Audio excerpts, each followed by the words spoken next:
Ana südü verilən uşaqlarda ana südünün nə kimi faydaları var? Uşağı infeksion xəstəliklərdən müdafiə edir. Uşağın immunitet sistemini gücləndirir. Uşağın zehni qabiliyyətini, intellektual səviyyəsini gələcəkdə güclü olmasına səbəb olur. Uşaqlarda xroniki xəstəliklərin inkişafının qarşısını alır. Həmin uşaqlar böyüyəndə gələcəkdə onlarda diabet kimi xəstəliklərin, yəni şəkərli diabet kimi xəstəliklərin əmələ gəlməsi riskini azaldır. Ani uşaq ölümü deyə risk var. Bu sindromun qarşısını alır.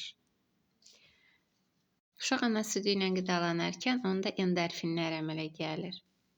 Bu da gələcəkdə onun depressiyaya düşmə faizini, riskini azaldır.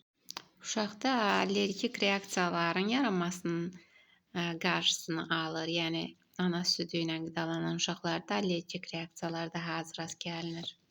Nəinki dəfələrlə çox rast gəlinir, hansı ki, süni qidalarla qidalanan uşaqlarda. Təsəvvür eləyin ki, ananın özünə də faydalıdır ki, ana südünü versin uşağa.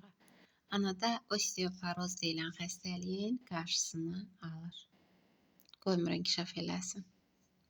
Anada yumurtalıqların və digər orqanların sağlam olmasına kömək eləyir. Və uşaqla ananın arasında emosional bağın yaranmasına səbəb olur.